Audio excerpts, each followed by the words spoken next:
Prospective buyers finally have a date for when they can access the Labor Party's Help to Buy 2% deposit scheme. From next Friday, December 5, eligible buyers can purchase a home with shared equity from the government. Labor is moving to allay concerns the scheme could push up property prices, though. So we've looked at the modelling on this, and Treasury's given us advice that this is a pretty modest scheme with only 10,000 places per year. We expect the house price increase to be about 0.2% over the next 6 years. It's not the big factor in house prices. What this is going to be a big factor in is helping people who want to purchase their first home and to make that possible. Joining me now, Shadow Housing and Productivity Minister Andrew Bragg. We've got this coming in, the 5% scheme's been in for a little while.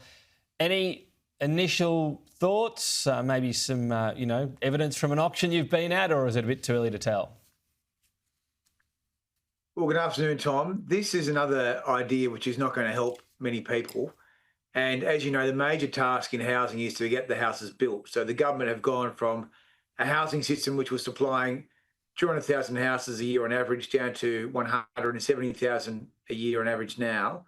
And these demand side gimmicks are heading up, particularly the entry-level part of the market, and making it harder, not easier, for first home buyers.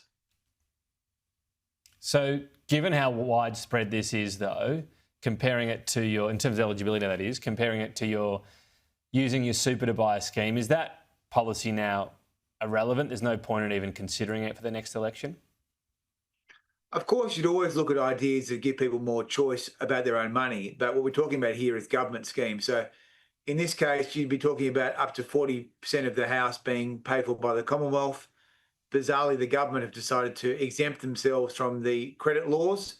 So when they provide that up to 40% of a house, they're not going to do any checks if that money is ever going to be returned to the taxpayer. So who gives a crap, I guess? And in relation to the other 5% scheme, that's uncapped and unmeans tested, and that's already driven up prices significantly at the entry level point. So far it hasn't been too good. Bit early to say. Where's the sort of empirical evidence of driving up prices? It's been in since October?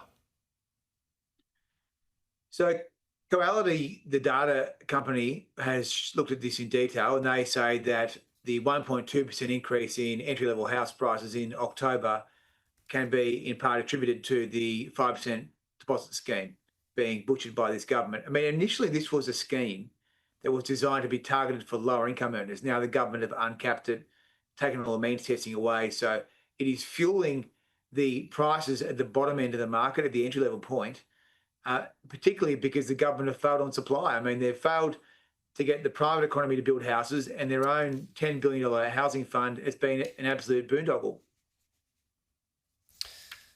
All right, well, I was reading that early stuff myself. I guess we'll see to what extent and how much we can really tell from particular impacts on prices, but it's a fair enough concern to raise. The environmental protection laws, business have said very specifically, a few different groups, they would have preferred the deal. Labor offered the coalition 5 out of 7 of your concerns or red line areas were being raised. Do you have regrets?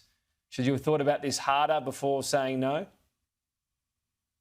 Well, as you know, there were efforts made to try and negotiate with the government, but I don't believe that the amendments were provided to the coalition in any serious manner. So it was very hard to see what we were going to be dealing with in any event. So I'm just not sure how serious the government was in terms of their dealings with the coalition.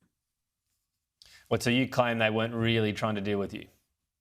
Well, it's difficult to say. I mean, I wasn't involved in the day-to-day, but clearly the Shadow Minister tried to get the amendments provided and they were not given. So, I mean, we can't give blank checks in this field, and Labor have a terrible record on red and green tape. I mean, they're putting in place thousands and thousands of new regulations across the economy. Everything is covered in red and green tape. So do you seriously believe that these guys are actually going to make it easier? I just don't think so. Okay.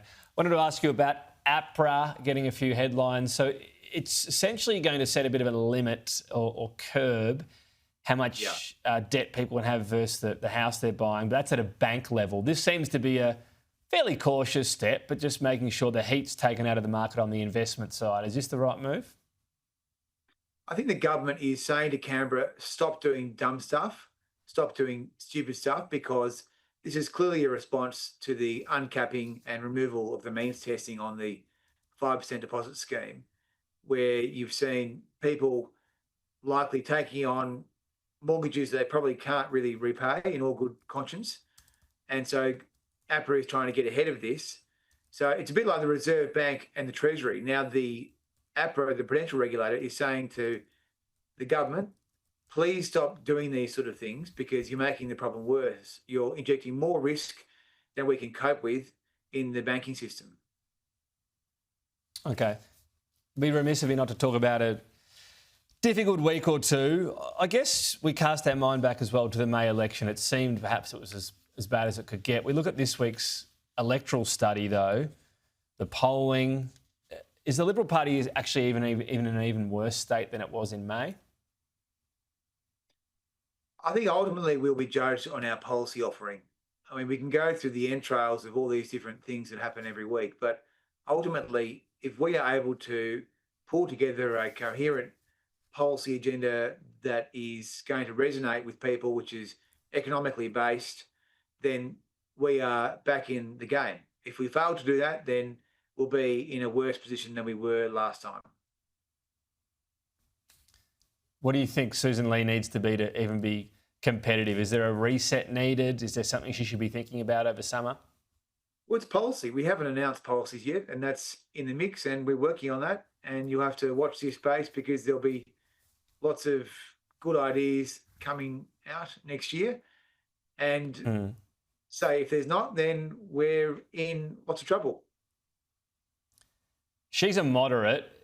From conversations I've had, there are moderates even on her side, you know, when it comes to the Liberal Party that are pretty despondent about their prospects, aren't they? Look, I think it's very early days. We've had 6 months. It's been a very rough 6 months, no doubt about it. But ultimately, if you can fashion together a proper policy agenda, as we propose to do across tax, deregulation, housing, whatever, then I think you're in with a good chance. The problem was last election we had not many policies. Most of them, well, in many cases, they were not that good and not sold very well. And in fact, many of the policies actually were not even known to the public. So I think you have an opportunity in a window next year to start getting some policies out there. I think we've got to push hard next year because I don't think we have a heap of time to waste. Okay. Well, it sounds like you'll be hitting the ground running. I'll talk to you again before this year, so I won't say farewell for the year, but we'll no doubt talk in January as well. Andrew Bragg, thank you. Thanks, Tom.